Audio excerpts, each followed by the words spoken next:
యెషయా గ్రంథము 5వ అధ్యాయము. నా ప్రియుని గూర్చి పాడెదను వినుడి. అతని ద్రాక్ష తోటను బట్టి నాకిష్టుడైన వాని గూర్చి పాడెదను వినుడి. సత్తువ భూమి గల కొండ మీద నా ప్రియునికొక ద్రాక్ష తోటయుండెను. ఆయన దానిని బాగుగా త్రవ్వి రాళ్లను ఏరి అందులో శ్రేష్టమైన ద్రాక్ష తీగలను నాటించెను. దాని మధ్యను బురుజు ఒకటి వేయించి ద్రాక్ష తొట్టిని తొలిపించెను. ద్రాక్ష పండ్లు ఫలింపవలెనని ఎదురుచూచుచుండెను గాని అది కారు ద్రాక్షలు కాచెను. కావున యెరూషలేము నివాసులారా, యూదావారులారా, నా ద్రాక్ష తోట విషయము నాకు న్యాయము తీర్చవలెనని మిమ్ము వేడుకొనుచున్నాను. నేను నా ద్రాక్ష తోటకు చేసిన దానికంటే మరేమి దానికి చేయగలను? అది ద్రాక్ష పండ్లు కాయునని నేను కనిపెట్టినప్పుడు అది కారు ద్రాక్షలు కాయుటకు కారణమేమి? ఆలోచించుడి. నేను నా ద్రాక్ష తోటకు చేయబోవు కార్యమును మీకు తెలియజెప్పెదను. నేను అది మేసివేయబడినట్లు దాని కంచెను కొట్టివేసెదను. అది త్రొక్కబడినట్లు దాని గోడను పడగొట్టి దాని పాడు చేసెదను. అది శుద్ధి చేయబడదు, పారతో త్రవ్వబడదు. దానిలో గచ్చపొదలను బలు రక్కసి చెట్లును బలిసియుండును. దానిమీద వర్షింపవలదని మేఘములకు ఆజ్ఞనిచ్చెదను. ఇశ్రాయేలు వంశము సైన్యములకు అధిపతియగు యెహోవా ద్రాక్ష తోట, యూదా మనుష్యులు ఆయనకిష్టమైన వనము. ఆయన న్యాయము కావాలనని చూడగా బలాత్కారము కనబడెను. నీతి కావాలనని చూడగా రోదనము వినబడెను. స్థలము మిగులకుండా మీరు మాత్రమే దేశములో నివసించున్నట్లు ఇంటికి ఇల్లు కలుపుకొని పొలమునకు పొలము చేర్చుకొను మీకు శ్రమ. నేను చెవులారా వినున్నట్లు సైన్యములకు అధిపతియగు యెహోవా స్పష్టముగా ఈ మాట నాతో సెలవిచ్చెను. నిజముగా గొప్పవియు దివ్యమైనవియునైన ఇండ్లు అనేకములు నివాసులు లేక పాడైపోవును. 10 ఎకరముల ద్రాక్ష తోట ఒక కుంచెడు రసమిచ్చును. తూమెడు గింజల పంట ఒక పడి యగును. మద్యము త్రాగుదుమని వేకువనే లేచి ద్రాక్షరసము తమకు మంట పుట్టించు వరకు చాలా రాత్రి వరకు పానము చేయువారికి శ్రమ. వారు సితారా స్వరమండల తంబుర సన్నాయులను వాయించుచు ద్రాక్షారసము త్రాగుచు విందు చేయుదురు గాని యెహోవా పని యోచింపరు. ఆయన హస్తకృత్యములను లక్ష్యపెట్టరు. కావున నా ప్రజలు జ్ఞానము లేకయే చెరపట్టబడిపోవుచున్నారు. వారిలో గనులైన వారు నిరాహారులుగానున్నారు. సామాన్యులు దప్పిచేత జ్వర పీడితులగుదురు. అందుచేతనే పాతాళము గొప్ప ఆశ పెట్టుకొని అపరిమితముగా తన నోరు తెరుచుచున్నది. వారిలో గనులును సామాన్యులును ఘోష చేయువారును హర్షించువారును పడిపోవుదురు. అల్పులు అణగద్రొక్కబడుదురు, గనులు తగ్గింపబడుదురు. గర్విష్ఠుల చూపు తగ్గును. సైన్యములకు అధిపతియగు యెహోవాయే తీర్పు తీర్చి మహిమపరచబడును. పరిశుద్ధుడైన దేవుడు నీతిని బట్టి తన్ను పరిశుద్ధపరచుకొనును. అది మేతబీడుగా నుండును. గొర్రెపిల్లలు అచ్చట మేయును. గర్వించిన వారి బీడు భూమిని విదేశీయులైన కాపరులు అనుభవింతురు. భక్తిహీనతయను త్రాళ్లతో దోషమును లాగుకొను వారికి శ్రమ. బండి మోకుల చేత పాపమును లాగుకొను వారికి శ్రమ. వారు ఇట్లనుకొనుచున్నారు, ఆయనను త్వరపడ నిమ్ము, మేము ఆయన కార్యమును చూచినట్లు ఆయనను దానిని వెంటనే చేయనిమ్ము. ఇశ్రాయేలు యొక్క పరిశుద్ధ దేవుని ఆలోచన మాకు తెలియబడినట్లు అది మా ఎదుట కనబడనిమ్ము. కీడు మేలనియు మేలు కీడనియు చెప్పుకొని చీకటి వెలుగనియు వెలుగు చీకటనియు ఎంచుకొని వారికి శ్రమ. చేదు తీపి అనియు తీపి చేదనియు ఎంచుకొని వారికి శ్రమ. తమ దృష్టికి తాము జ్ఞానులనియు తమ ఎన్నికలో తాము బుద్ధిమంతులనియు తలంచుకొని వారికి శ్రమ. ద్రాక్షారసము త్రాగుటలో ప్రఖ్యాతి నొందిన వారికిని మద్యము కలుపుటలో తెగువగల వారికిని శ్రమ. వారు లంచము పుచ్చుకొని దుష్టుడు నీతిమంతుడని తీర్పు తీర్చుదురు. నీతిమంతుల నీతిని దుర్నీతిగా కనబడచేయుదురు. సైన్యములకు అధిపతియగు యెహోవా యొక్క ధర్మశాస్త్రమును నిర్లక్ష్య పెట్టుదురు. ఇశ్రాయేలు యొక్క పరిశుద్ధ దేవుని వాక్కును తృణీకరించుదురు. కాబట్టి అగ్నిజ్వాల కొయ్యకాలును కాల్చివేయునట్లు, ఎండిన గడ్డి మంటలో భస్మమగునట్లు వారి వేరు కుళ్ళిపోవును, వారి పువ్వు ధూళివలె పైకి ఎగిరిపోవును. దానిని బట్టి యెహోవా కోపము ఆయన ప్రజల మీద మండుచున్నది. ఆయన వారి మీదికి తన బాహువు చాచి వారిని కొట్టగా పర్వతములు వణుకుచున్నవి. వీధుల మధ్యను వారి కళేబరములు పెంటవలే పడియున్నవి. ఇంతగా జరిగినను ఆయన కోపము చల్లారలేదు. ఆయన బాహువు ఇంకనూ చాపబడి ఉన్నది. ఆయన దూరముగానున్న జనులను పిలుచుటకు ధ్వజమునెత్తును. భూమి అంతము నుండి వారిని రప్పించుటకు ఏలగొట్టును. అదిగో వారు త్వరపడి వేగముగా వచ్చుచున్నారు. వారిలో అలసిన వాడైనను తొట్రిల్లువాడైనను లేడు. వారిలో ఎవడనూ నిద్రపోడు, కునుకడు. వారి నడికట్టు విడిపోదు, వారి పాదరక్షల వారు తెగిపోదు. వారి బాణములు వాడిగలవి, వారి విండ్లన్నీయూ ఎక్కుపెట్టబడియున్నవి. వారి గుర్రముల డెక్కలు చెకుముకి రాళ్లతో సమానములు. వారి రథ చక్రములు సుడిగాలి తిరిగినట్టు తిరుగును. ఆడుసింహము గర్జించినట్లు వారు గర్జించుదురు. కొదమసింహము గర్జించినట్లు గర్జన చేయుచు వేటను పట్టుకుని అడ్డమేమియూ లేకుండా దానిని ఎత్తుకొని పోవుదురు. విడిపింపగలవాడెవడనూ ఉండడు. వారు ఆ దినమున సముద్ర ఘోష వలె జనము మీద గర్జన చేయుదురు. ఒకడు భూమి వైపు చూడగా అంధకారమును బాధయు కనబడును. అంతటా ఆ దేశము మీది వెలుగు మేఘముల చేత చీకటి యగును. యెషయా గ్రంథము 6వ అధ్యాయము. రాజైన ఉజ్జియా మృతి నొందిన సంవత్సరమున అత్యున్నతమైన సింహాసనమందు ప్రభువు ఆసీనుడై ఉండగా నేను చూచితిని. ఆయన చొక్కాయి అంచులు దేవాలయమును నిండుకొనెను. ఆయనకు పైగా శరాపులు నిలిచియుండిరి. ఒక్కొక్కరికి 6 రెక్కలుండెను. ప్రతివాడు 2 రెక్కలతో తన ముఖమును, రెంటితో తన కాళ్లను కప్పుకొనుచు రెంటితో ఎగురుచుండెను. వారు సైన్యములకు అధిపతియగు యెహోవా పరిశుద్ధుడు, పరిశుద్ధుడు, పరిశుద్ధుడు, సర్వలోకము ఆయన మహిమతో నిండియున్నది అని గొప్ప స్వరముతో గాన ప్రతిగానములు చేయుచుండిరి. వారి కంఠస్వరము వలన గడప కమ్ముల పునాదులు కదలుచు మందిరము ధూమము చేత నిండగా నేను, అయ్యో, నేను అపవిత్రమైన పెదవులు గలవాడను, అపవిత్రమైన పెదవులు గల జనుల మధ్యను నివసించువాడను, నేను నశించితిని. రాజును సైన్యములకధిపతియునగు యెహోవాను నేను కన్నులారా చూచితిననుకొంటిని. అప్పుడు ఆ శరాపులలో నొకడు తాను బలిపీఠము మీద నుండి కారుతో తీసిన నిప్పును చేత పట్టుకొని నా యొద్దకు ఎగిరి వచ్చి నా నోటికి దాని తగిలించి, ఇది నీ పెదవులకు తగిలేను గనుక నీ పాపమునకు ప్రాయశ్చిత్తమాయెను, నీ దోషము తొలగిపోయెను అనెను. అప్పుడు నేను ఎవని పంపెదను, మా నిమిత్తము ఎవడు పోవునని ప్రభువు సెలవీయగా వింటిని. అంతట నేను, చిత్తగించుము, నేనున్నాను, నన్ను పంపుమనగా ఆయన, నీవు పోయి ఈ జనులతో ఇట్లనుము, మీరు నిత్యము వినుచుందురు గాని గ్రహింపకుందురు, నిత్యము చూచుచుందురు గాని తెలుసుకొనకుందురు. వారు కన్నులతో చూచి, చెవులతో విని, హృదయముతో గ్రహించి, మనస్సు మార్చుకొని స్వస్థత పొందకపోవునట్లు ఈ జనుల హృదయము క్రొవ్వచేసి వారి చెవులు మందపరచి వారి కన్నులు మూయించుమని చెప్పెను. ప్రభువా, ఎన్నాళ్ల వరకని నేనడుగగా ఆయన, నివాసులు లేక పట్టణములను, మనుషులు లేక ఇండ్లును పాడగు వరకును, దేశము బొత్తిగా బీడగు వరకును, యెహోవా మనుషులను దూరముగా తీసుకొని పోయినందున దేశములో నిర్జనమైన స్థలములు విస్తారమగు వరకును అలాగున జరుగును. దానిలో 10వ భాగము మాత్రము విడువబడినను అదీను నాశనమగును. సింధూర మస్తకి వృక్షములు నరకబడిన తరువాత అది మిగిలియుండు మొద్దువలే నుండును. అట్టి మొద్దు నుండి పరిశుద్ధమైన చిగురు పుట్టును.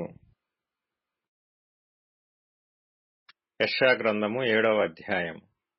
యూదారాజైన ఉజ్జియా మనముడును యోతాము కుమారుడునైన ఆహాజు దినములలో సిరియా రాజైన రెజీనును, ఇశ్రాయేలు రాజును, రెమల్యా కుమారుడునైన పెకహును యుద్ధము చేయవలనని యెరూషలేము మీదికి వచ్చిరి గాని అది వారి వలన కాకపోయెను.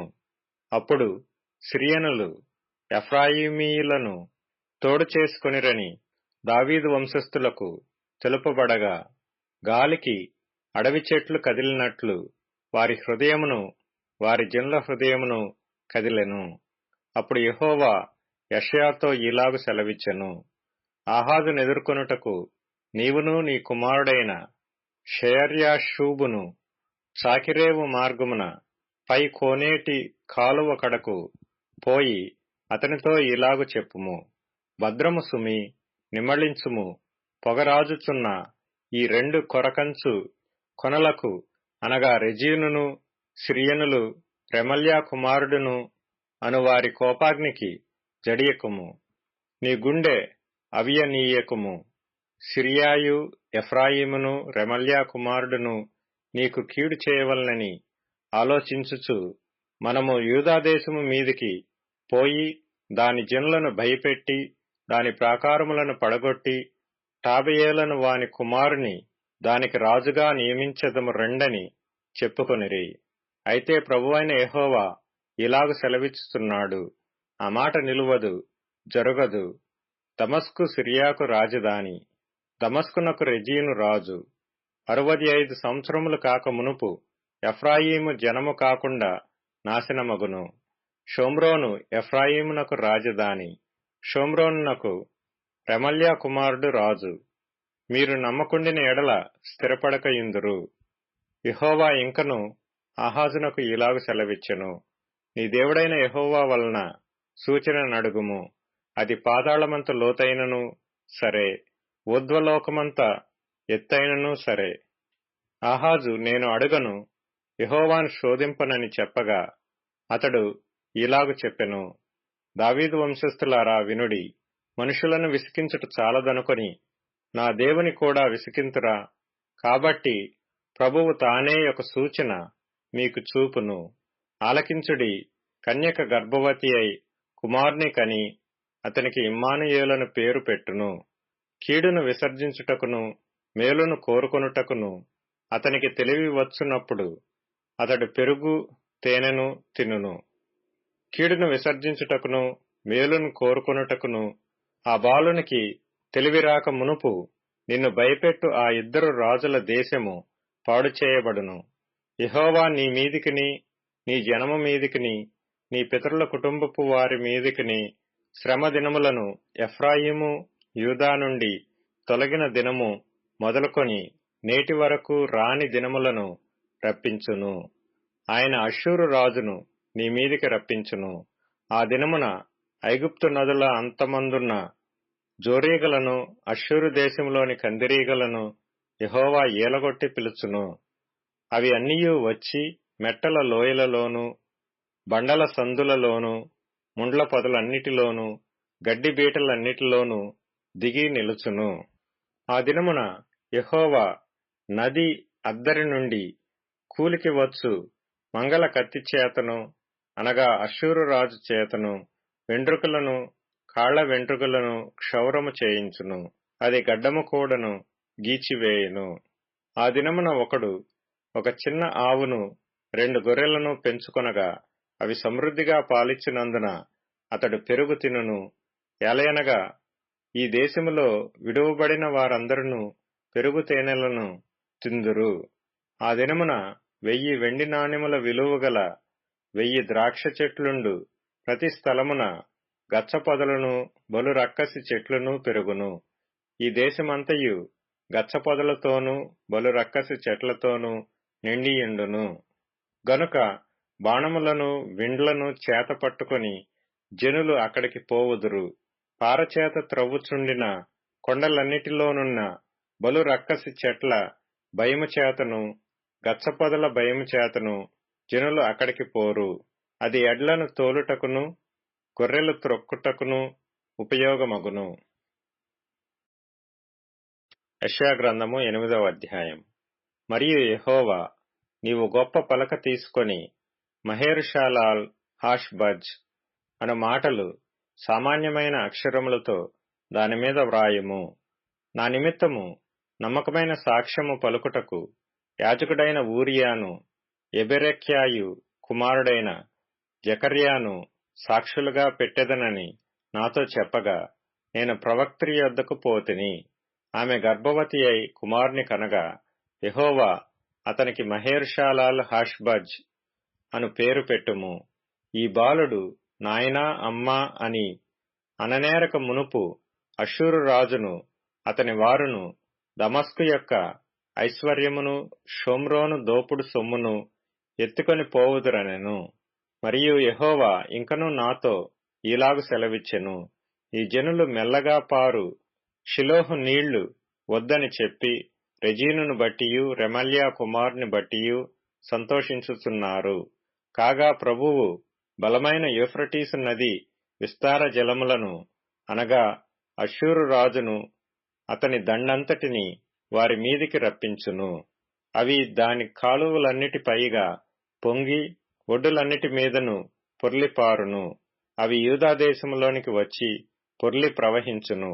అవి కుతికెల లోతగును. ఇమ్మానుయేలు పక్షి తన రెక్కలు విప్పునప్పటి వలె దాని రెక్కల వ్యాపకము నీ దేశ వైశాల్యమంతటను వ్యాపించును. జనులారా రేగుడి, మీరు ఓడిపోవుదురు. దూరదేశస్థులారా మీరందరూ ఆలకించుడి. మీరు నడుము కట్టుకొనినను ఓడిపోవుదురు, నడుము కట్టుకొనినను ఓడిపోవుదురు. ఆలోచన చేసుకొనినను అది వ్యర్థమగును, మాట పలికినను అది నిలువదు. దేవుడు మాతోనున్నాడు, ఈ జనుల మార్గమున నడవకూడదని యెహోవా బహుబలముగా నాతో చెప్పియున్నాడు. నన్ను గద్దించి ఈ మాట సెలవిచ్చెను. ఈ ప్రజలు బందుకట్టు అని చెప్పునదంతయు బందుకట్టు అనుకొనకుడి. వారు భయపడుదానికి భయపడకుడి, దాని వలన దిగులు పడకుడి. సైన్యములకధిపతియగు యెహోవాయే పరిశుద్ధుడనుకొనుడి. మీరు భయపడవలసిన వాడు ఆయనే. ఆయన కోసరమే దిగులు పడవలను. అప్పుడాయన మీకు పరిశుద్ధ స్థలముగా నుండును. అయితే ఆయన ఇశ్రాయేలు యొక్క 2 కుటుంబములకు తగులు రాయిగాను అభ్యంతరము కలిగించు బండగాను ఉండెను. యెరూషలేము నివాసులకు బోనుగాను చిక్కు వలగాను ఉండును. అనేకులు వాటికి తగిలి తొట్టిల్లుచు పడి కాళ్ళు చేతులు విరిగి చిక్కుబడి పట్టబడుదురు. ఈ ప్రమాణ వాక్యమును కట్టుము. ఈ బోధను ముద్రించి నా శిష్యులకు అప్పగింపుము. యాకోబు వంశమునకు తన ముఖమును మరుగు చేసుకొను యెహోవాను నమ్ముకొను నేను ఎదురుచూచుచున్నాను. ఆయన కొరకు నేను కనిపెట్టుచున్నాను. ఇదిగో నేనును యెహోవా నాకిచ్చిన పిల్లలను సియోను కొండ మీద నివసించు సైన్యములకధిపతియగు యెహోవా వలని సూచనలుగాను మహత్కార్యములుగాను ఇశ్రాయేలీల మధ్య ఉన్నాము. వారు మిమ్మును చూచి కర్ణపిశాచి గలవారి యొద్దకు కిచకిచలాడి గొణుగు మంత్రజ్ఞుల యొద్దకును వెళ్లి విచారించుడని చెప్పునప్పుడు, జనులు తమ దేవుని యొద్దనే విచారింపవద్దా? సజీవుల పక్షముగా చచ్చిన వారి యొద్దకు వెళ్లదగునా? ధర్మశాస్త్రమును ప్రమాణ వాక్యమును విచారించుడి. ఈ వాక్య ప్రకారము వారు బోధించని ఎడల వారికి అరుణోదయము కలుగదు. అట్టివారు ఇబ్బంది పడుచు ఆకలిగొని దేశ సంచారము చేయుదురు. ఆకలిగొనుచు వారు కోపపడి తమ రాజు పేరును తమ దేవుని పేరును శాపములు పలుకుచు మీద చూతురు. భూమి తట్టు తేరి చూడగా బాధలను అంధకారమును దుస్సహమైన వేదనయు కలుగును. వారు గాఢాంధకారములోనికి తోలివేయబడిదరు. కీర్తనల గ్రంథం 133వ కీర్తన. సహోదరులు ఐక్యత కలిగి నివసించుట ఎంత మేలు, ఎంత మనోహరము! అది తెలమీద పోయబడి అహరోను గడ్డము మీదుగా కారి అతని అంగీల అంచు వరకు దిగజారిన పరిమళ తైలము వలె నుండును. సియోను కొండల మీదికి దిగివచ్చు హెర్మోను మంచు వలె నుండును. ఆశీర్వాదమును శాశ్వత జీవమును అచ్చట నుండవలెనని యెహోవా సెలవిచ్చియున్నాడు. అపోస్తలుడైన పౌలు కొరింథీలకు రాసిన 2వ పత్రిక 8వ అధ్యాయము. సహోదరులారా, మాసిదోనియ సంఘములకు అనుగ్రహింపబడి ఉన్న దేవుని కృపను గూర్చి మీకు తెలియజేయుచున్నాము. ఎలాగనగా వారు బహుశ్రమ వలన పరీక్షింపబడగా అత్యధికముగా సంతోషించిరి. మరియు వారు నిరుపేదలైనను వారి దాతృత్వము బహుగా విస్తరించెను. ఈ కృప విషయములోను పరిశుద్ధుల కొరకైన పరిచర్యలో పాలు పొందు విషయములోను మనఃపూర్వకముగా మమ్మను వేడుకొనుచు వారు తమ సామర్థ్యము కొలదియేగాక సామర్థ్యము కంటే ఎక్కువగాను తమంతట తామే ఇచ్చిరని మీకు సాక్ష్యమిచ్చుచున్నాను. ఇదియుగాక మొదట ప్రభువునకును దేవుని చిత్తము వలన మాకును తమ్మును తామే అప్పగించుకొనిరి. ఇంతగా చేయుదురని మేము అనుకొనలేదు. కావున తీతు ఈ కృపను ఎలాగు పూర్వము మొదలుపెట్టెనో అలాగున దానిని మీలో సంపూర్ణము చేయమని మేమతని వేడుకొంటిమి. మీరు ప్రతి విషయములో అనగా విశ్వాసమందును ఉపదేశమందును జ్ఞానమందును సమస్త జాగ్రత్తయందును మీకు మా ఎడలనున్న ప్రేమయందును ఎలాగు అభివృద్ధి పొందుచున్నారో అలాగే మీరు ఈ కృపయందు కూడా అభివృద్ధి పొందునట్లు చూచుకొనుడి. ఆజ్ఞాపూర్వకముగా మీతో చెప్పుటలేదు, ఇతరుల జాగ్రత్తను మీకు చూపుట చేత మీ ప్రేమ ఎంత యథార్థమైనదో పరీక్షింపవలెనని చెప్పుచున్నాను. మీరు మన ప్రభువైన యేసుక్రీస్తు కృపను ఎరుగుదురు గదా. ఆయన ధనవంతుడయుండియు మీరు తన దారిద్ర్యము వలన ధనవంతులు కావలెనని మీ నిమిత్తము దరిద్రుడాయను. ఇందును గూర్చి నా తాత్పర్యము చెప్పుచున్నాను. సంవత్సరము క్రిందటనే ఈ కార్యము చేయుటయందేగాక చేయ తలపెట్టుటయందు కూడా మొదటివారయుండిన మీకు మేలు. కావున తలపెట్టుటకు సిద్ధమైన మనస్సు మీలో ఏలాగు కలిగెను అలాగే మీ కలిమి కొలది సంపూర్తియగునట్లు మీరు ఆ కార్యమును ఇప్పుడు నెరవేర్చుడి. మొదట ఒకడు సిద్ధమైన మనస్సు కలిగి ఉంటే శక్తికి మించి కాదు గాని కలిమి కొలదియే ఇచ్చినది ప్రీతికరమవును. ఇతరులకు తేలికగాను మీకు భారముగాను ఉండవలెనని ఇది చెప్పుటలేదు గాని హెచ్చుగా కూర్చుకొనిన వానికి ఎక్కువ మిగుల లేదనియు తక్కువగా కూర్చుకొనిన వానికి తక్కువ కాలేదనియు వ్రాయబడిన ప్రకారము అందరికీ సమానముగా ఉండు నిమిత్తము ప్రస్తుతమందు మీ సమృద్ధి వారి అక్కరకును మరి ఒకప్పుడు వారి సమృద్ధి మీ అక్కరకును సహాయమై ఉండవలెనని ఈలాగు చెప్పుచున్నాను. మీ విషయమై నాకు కలిగిన ఈ ఆసక్తినే తీతు హృదయంలో పుట్టించిన దేవునికి స్తోత్రము. అతడు నా హెచ్చరికను అంగీకరించెను గాని అతనికి విశేషాసక్తి కలిగినందున తన ఇష్టము చొప్పుననే మీ యొద్దకు బయలుదేరి వచ్చుచున్నాడు. మరియు సువార్త విషయము సంఘములన్నిటిలో ప్రసిద్ధి చెందిన సహోదరుని అతనితో కూడా పంపుచున్నాము. అంతేకాక మన ప్రభువునకు మహిమ కలుగు నిమిత్తమును మా సిద్ధమైన మనస్సు కనుపర్చు నిమిత్తమును ఈ ఉపకార ద్రవ్యము విషయమై పరిచారకులమైన మాతో కూడా అతడు ప్రయాణము చేయవలెనని సంఘముల వారతని ఏర్పరచుకొనిరి.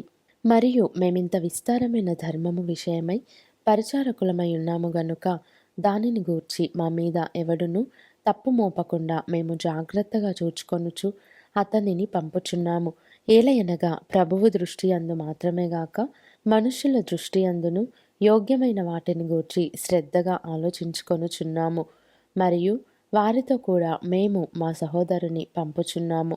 చాలా సంగతులలో అనేక పర్యాయములు అతనిని పరీక్షించి అతడు ఆసక్తి గలవాడనియు ఇప్పుడును మీ ఎడల అతనికి కలిగిన విశేషమైన నమ్మిక వలన మరి ఎక్కువైన ఆసక్తి గలవాడనియు తెలుసుకొని ఉన్నాము. తీతు ఎవడని ఎవరైనా అడిగిన ఎడల అతడు నా పాలివాడును మీ విషయములో నా జతపనివాడునై ఉన్నాడనియు మన సహోదరులెవరని అడిగిన ఎడల వారు సంఘముల దూతలును క్రీస్తు మహిమయునై ఉన్నారనియు నేను చెప్పుచున్నాను. కాబట్టి మీ ప్రేమ యథార్థమైనదనియు మీ విషయమైన మా అతిశయము వ్యర్థము కాదనియు వారికి సంఘముల ఎదుట కనుపరచుడి. అపోస్తలుడైన పౌలు కొరింథీలకు వ్రాసిన 2వ పత్రిక 9వ అధ్యాయము. పరిశుద్ధుల కొరకైన ఈ పరిచర్యను గూర్చి మీ పేరు వ్రాయుటకు నాకు అగత్యము లేదు. మీ మనస్సు సిద్ధమై ఉన్నదని నేనెరుగుదును. అందువలన సంవత్సరము నుండి అకయ సిద్ధపడి ఉన్నదని చెప్పి నేను మిమ్మును గూర్చి మాసిదోనియ వారి ఎదుట అతిశయపడుచున్నాను. మీ ఆసక్తిని చూచి అనేకులు ప్రేరేపింపబడిరి. అయితే మిమ్మును గూర్చిన మా అతిశయము ఈ విషయములో వ్యర్థము కాకుండునట్లు నేను చెప్పిన ప్రకారము మీరు సిద్ధముగా ఉండుటకై ఈ సహోదరులను పంపితిని. మీరు సిద్ధపడని ఎడల ఒకవేళ మాసిదోనియా వారెవరైనను నాతో కూడా వచ్చి మీరు సిద్ధముగా ఉండకపోవుట చూచిన ఎడల ఈ నమ్మిక కలిగియున్నందుకు మేము సిగ్గుపరచబడుదుము. మీరును సిగ్గుపరచబడుదురని ఇక చెప్పనేలా. కావున లోగడ ఇచ్చేదమని మీరు చెప్పిన ధర్మము పిసినితనముగా ఇయ్యక ధారాళముగా ఇయ్యవలెనని చెప్పి సహోదరులు మీ యొద్దకు ముందుగా వచ్చి దానిని జమచేయుటకై వారిని హెచ్చరించుట అవసరమని తలంచి తిని. కొంచెముగా విత్తువాడు కొంచెముగా పంట కోయును, సమృద్ధిగా విత్తువాడు సమృద్ధిగా పంట కోయును అని ఈ విషయమై చెప్పవచ్చును. సనుగు కొనకయు బలవంతముగా కాకయు ప్రతివాడును తన హృదయములో నిశ్చయించుకొనిన ప్రకారము ఇయ్యవలెను. దేవుడు ఉత్సాహముగా ఇచ్చువానిని ప్రేమించును. మరియు అన్నిటి యందు ఎల్లప్పుడూ మీలో మీరు సర్వసమృద్ధి గలవారై ఉత్తమమైన ప్రతి కార్యము చేయుటకు దేవుడు మీ ఎడల సమస్త విధములైన కృపను విస్తరింపచేయగలడు. ఇందు విషయమై అతడు వెదజల్లి దరిద్రులకిచ్చెను, అతని నీతి నిరంతరము నిలుచును అని వ్రాయబడి ఉన్నది. విత్తువానికి విత్తనమును తినుటకు ఆహారమును దయచేయు దేవుడు మీకు విత్తనము దయచేసి విస్తరింపచేసి మీరు ప్రతి విషయములో పూర్ణౌదార్య భాగ్యము గలవారగునట్లు మీ నీతి ఫలములు వృద్ధి పొందించును.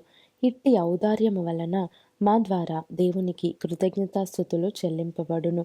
ఏలయనగా ఈ సేవను గూర్చిన పరిచర్య పరిశుద్ధుల అక్కరలకు సహాయము కలుగజేయుట మాత్రము కాకుండా అనేకులు దేవునికి చెల్లించు కృతజ్ఞతాస్తుతుల మూలముగా విస్తరించుచున్నది. ఏలాగనగా క్రీస్తు సువార్తను అంగీకరింతుమని ఒప్పుకొనుటయందు మీరు విధేయులైనందు చేతను వారి విషయమును అందరి విషయమును ఇంత ఔదార్యముగా ధర్మము చేసినందు చేతను ఈ పరిచర్య మూలముగా మీ యోగ్యత కనబడినందున వారు దేవుని మహిమపరచుచున్నారు. మరియు మీ ఎడల దేవుడు కనుపర్చిన అత్యధికమైన కృపను చూచి వారు మీ నిమిత్తమై ప్రార్థన చేయుచు మిమ్మును చూడవలెనని ఎక్కువ కోరిక గలవారై ఉన్నారు. చెప్పశక్యము కాని ఆయన వరమును గూర్చి దేవునికి స్తోత్రము.